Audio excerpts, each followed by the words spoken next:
Good morning. आज जो हम लोग पॉइंट पढ़ेंगे वो पॉइंट पढ़ने जा रहे हैं हम लोग इलेक्ट्रिक फ्लक्स। और इलेक्ट्रिक फ्लक्स को पढ़ने से पहले एक चीज आपको जानना जरूरी है, वो पॉइंट है आपका एरिया वेक्टर। इसका मतलब अगर आप एरिया वेक्टर को नहीं जान पाएंगे तो आप इलेक्ट्रिक वेक्टर को प्रॉपरली नहीं समझ सकते। और एरिया वेक्टर को बताने से पहले हम सबसे पहले ये चीज बात करेंगे, किसी भी चीज के एरिया की बात करें तो सबसे पहले एरिया की बात करेंगे। तो यहाँ पे एक चीज देखिए, एरिया वेक्टर और एरिया में क्या फर्क है। एरिया वेक्टर जैसे कि आप फिगर में देख रहे हैं, ये एक्स वाई जेड एक प्लेन हम इंडिकेट किए हैं। उस प्लेन पे अब देखिए ध्यान से, फिर से इस पॉइंट को हम डिस्कस कर लें। हम क्या बोले, किसी भी इलेक्ट्रिक फ्लक्स को जानने के लिए एरिया वेक्टर का जानना जरूरी। जैसे मान लिया जाए ये सरफेस आप देख रहे हैं, मोबाइल का चार्जर है।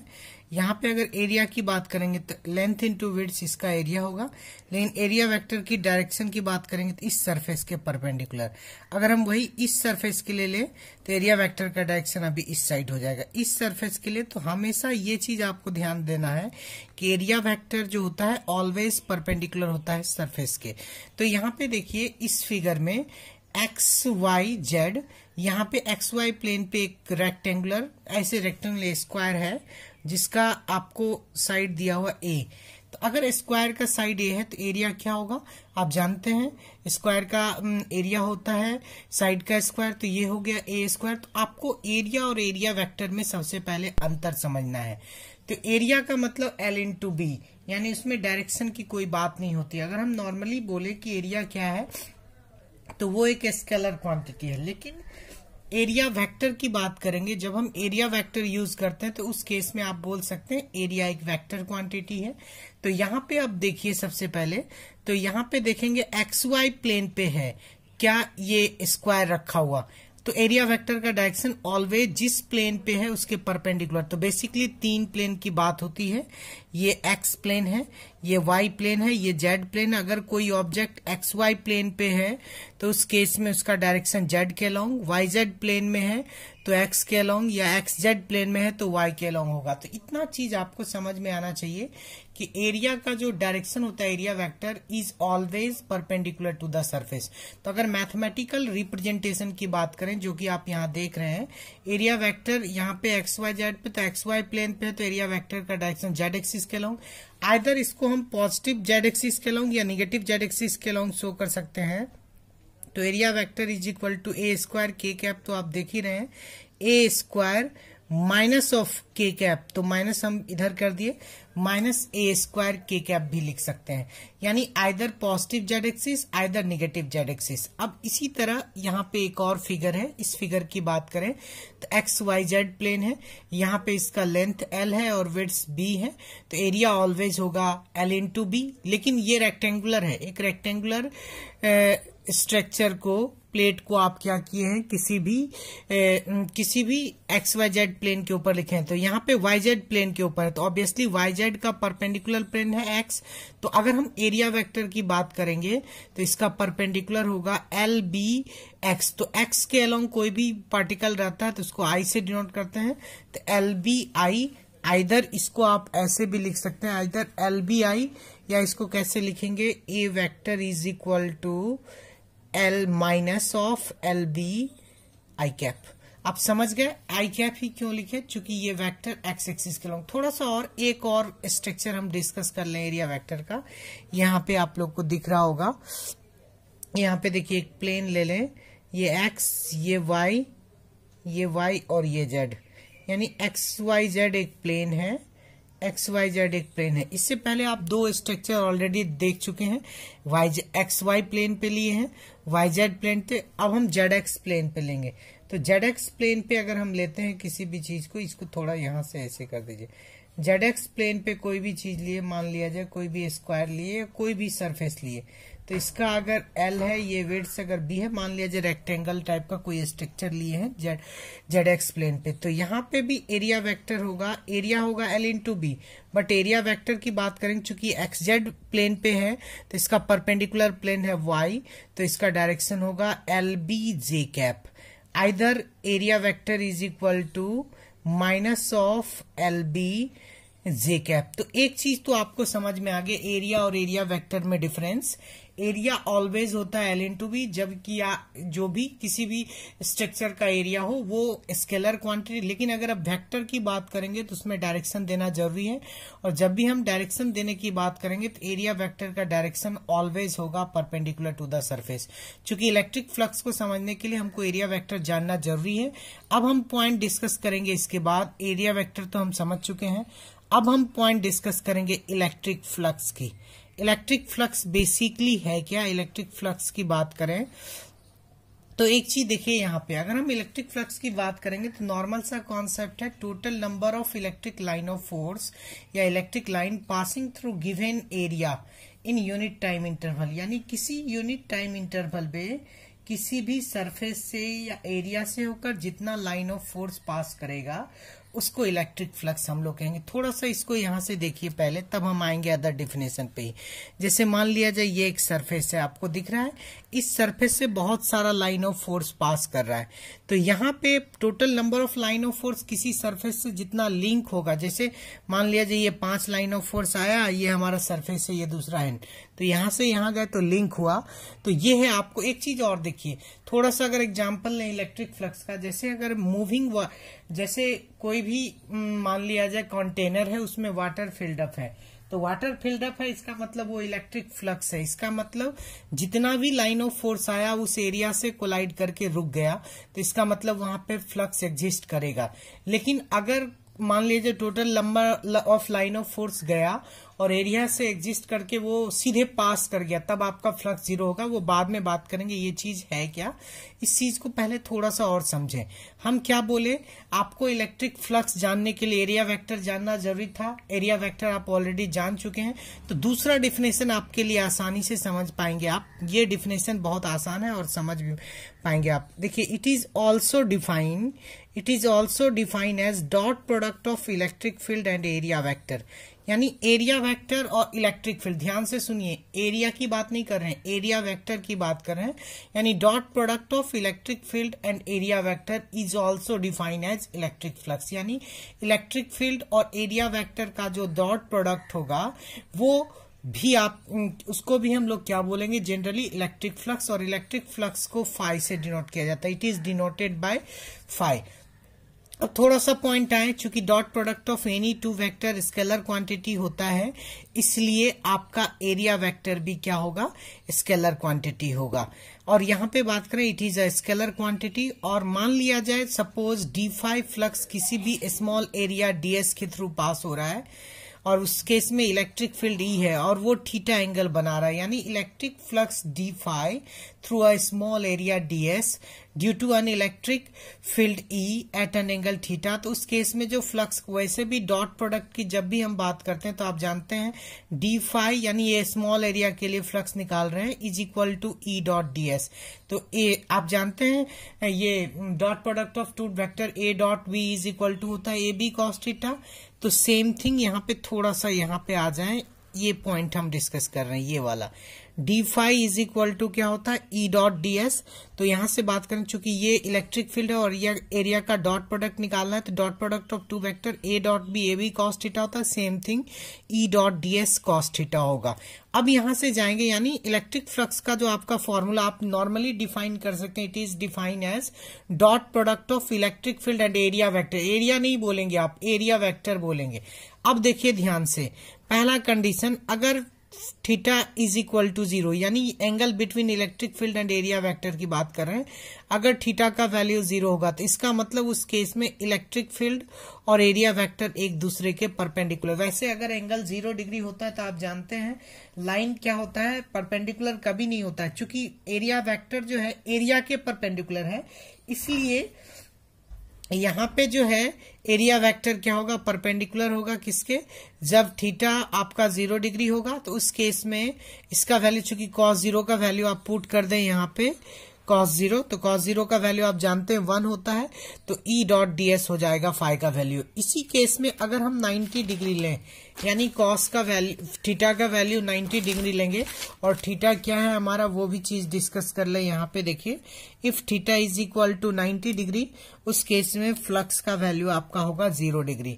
अब ऐसा ही यूनिट ऑफ फ्लक्स की बात करेंगे, चूंकि phi is equal to E dot A होता है, तो आप जानते हैं ई डॉट ए का मतलब इलेक्ट्रिक फील्ड इंटेंसिटी है ई, तो इसका ऐसा यूनिट होता है न्यूटन पर कूलम्ब, और एरिया जो है वो मीटर स्क्वायर लिख सकते हैं, इसीलिए ऐसा ही यूनिट ऑफ इलेक्ट्रिक फ्लक्स होगा newton meter square coulomb to the power -1। इसी तरह से इसका अगर आप डायमेंशन फाइंड करेंगे, तो डायमेंशन चूंकि हम न्यूटन यानी फोर्स का डायमेंशन ऑलरेडी हमको पता है कितना होता है। फोर्स का डायमेंशन होता है ml टी पे पावर -2, और एरिया के लिए हम लोग मीटर स्क्वायर, और कूलम्ब यानी चार्ज का डायमेंशन होता है AT।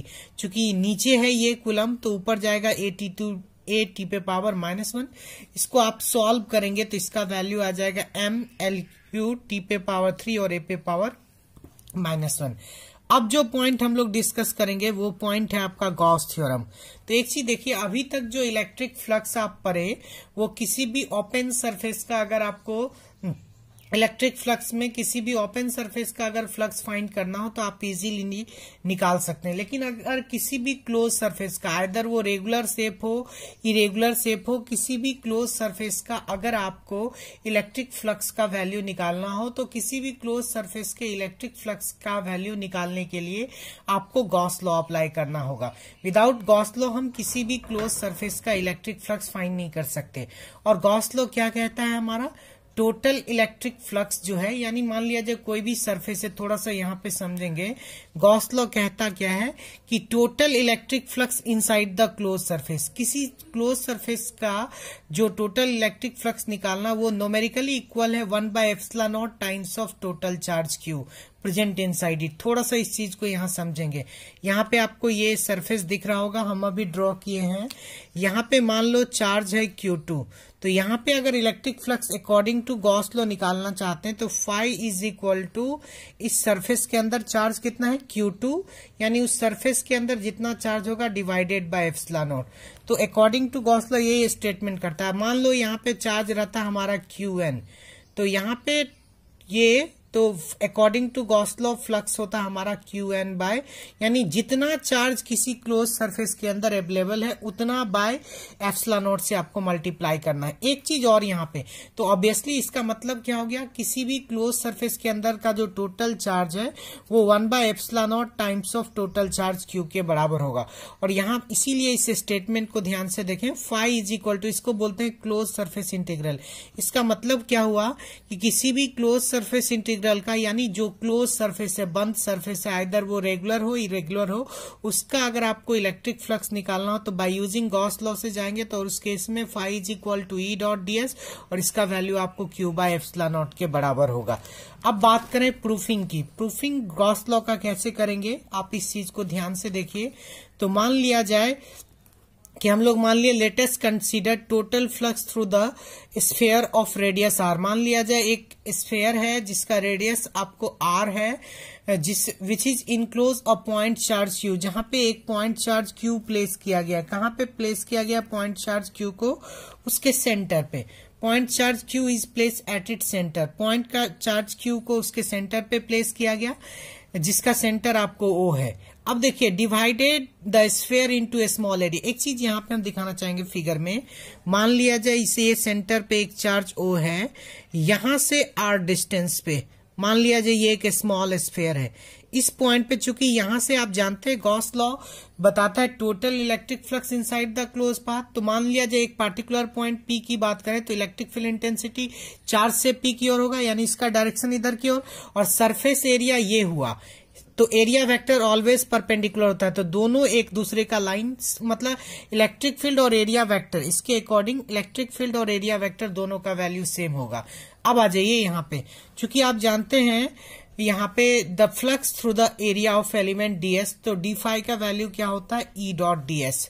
D phi is equal to E dot D S होता है। चूंकि हमको यहाँ पे क्लोज सरफेस इंटीग्रल निकालना है तो आप देखेंगे आगे हम करेंगे इस चीज को। तो पहले फ्लक्स की बात कर रहे हैं, phi is equal to E dot D A, तो ई डॉट डी ए जिसको बोलते हैं यानी डी एस यहाँ काम कर रहा है area vector, phi is equal to E dot D S. अब हम बात करेंगे पहले electric field intensity at point P. इस पॉइंट पी पे इलेक्ट्रिक फील्ड इंटेंसिटी क्या होगा, ये पॉइंट पी की बात करें जो कि सेंटर से r डिस्टेंस दूर है। तो यहाँ पे बात करेंगे तो फॉर्मूला होता है किसी भी पॉइंट का इलेक्ट्रिक फील्ड इंटेंसिटी निकालने का, E is equal to 1/4 pi epsilon naught Q by R square.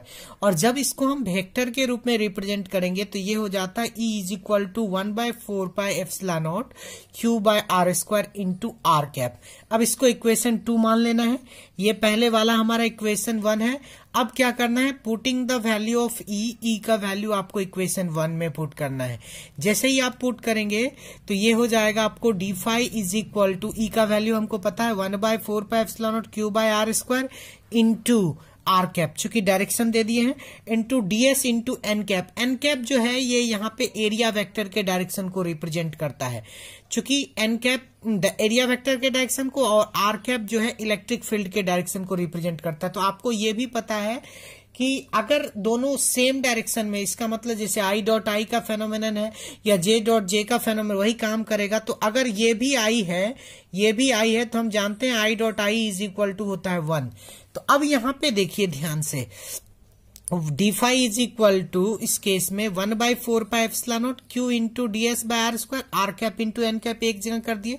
चूंकि हमको पता है R cap into N cap का वैल्यू 1 कैप के बराबर होगा, तो इसको अब क्या किए, इंटीग्रेशन किए। क्यों किए, क्योंकि according to definition of Gauss law total electric flux inside the close path. तो आप देखिए इंटीग्रेशन हुआ है यहाँ पे क्लोज पाथ में, डी फाई क्लोज लिखे हैं, 1/4 pi epsilon naught Q by R square into ये क्लोज पाथ का इंटीग्रल हुआ, इसीलिए इसको डीएस ऐसे लिखा गया है। तो जब बात करेंगे इसकी तो फाई इज इक्वल टू कितना हो गया, 1/4 pi epsilon naught Q by R square into S, और यहाँ पे एस क्या है, एरिया ऑफ स्फीयर। चूंकि स्फेरिकल स्ट्रक्चर लिए थे तो यहाँ पे स्फीयर का एरिया क्या होता है, 4 पाई आर स्क्वायर। अब यहाँ से बात करें, थोड़ा सा ही है ये पॉइंट, इस चीज को समझेंगे। तो यहाँ पे बात करें phi is equal to 1/4 pi epsilon naught Q by R square into sphere का एरिया एस था, तो एस के जगह 4 पाई आर स्क्वायर और आर स्क्वायर को काट दें, 4 पाई कट जाएगा, तो phi is equal to Q by epsilon. ये आपका प्रूफ हो गया। अब बात करेंगे यहाँ पे गॉस लॉ का क्या क्या नोटिफिकेशन नहीं, मेन पॉइंट क्या है कि गॉस लॉ का जो वैल्यू है वो किसी भी क्लोज सरफेस के लिए, ऐसा नहीं कि सिर्फ स्फेरिकल का हम आपको बताए, तो स्फेरिकल के लिए किसी भी क्लोज सरफेस के लिए अगर इलेक्ट्रिक फ्लक्स निकालना हो तो आप गॉस लॉ का यूज कर सकते हैं। दूसरा चीज, इसका वैल्यू डिपेंड नहीं करता है स्फीयर के साइज पे। जैसे इस तरह का कोई क्वेश्चन आए कि अगर किसी गॉसियन सरफेस के एरिया को दोगुना कर दिया जाए तो क्या उसका फ्लक्स का वैल्यू चेंज होगा, तो आप बोलेंगे नहीं, क्योंकि गॉस लॉ के अंतर्गत जो फ्लक्स का वैल्यू निकलता है वो चार्ज बाय एप्सिलॉन नॉट पे डिपेंड करता है, ना कि एरिया पे। तो यानी ये एरिया से इंडिपेंडेंट होता है, शेप से इंडिपेंडेंट होता है। दूसरी बात, it does not depend upon, ये डिपेंड करता है इसके मैग्नीट्यूड ऑफ चार्ज पे, और ये इनवर्स स्क्वायर रूल को फॉलो करता है। इसके अलावा एक पॉइंट और, मान लिया जाए ये हमारा चार्ज है, मतलब सरफेस है गॉसियन सरफेस, इसके अंदर कोई चार्ज क्यू है, तो यहाँ पे फ्लक्स का वैल्यू होगा phi is equal to Q by epsilon naught. लेकिन इसी गॉसियन सरफेस किसी और सरफेस की बात कर लें, यहाँ पे पोजीशन ऑफ चार्ज कहीं भी हो उससे कोई मतलब, मान लिया जाए इसको क्यू नॉट बोल रहे हैं, पोजीशन आप देख रहे हैं मिडिल पे नहीं भी है तो भी फ्लक्स का वैल्यू होगा phi is equal to Q naught by epsilon naught. इसका मतलब ये हो गया चार्ज के पोजीशन पे डिपेंड नहीं करता, वो सिर्फ इस पे डिपेंड करता है कि किसी भी गॉसियन सरफेस के अंदर कितना चार्ज है। आज के क्लास में बस इतना ही, अगले क्लास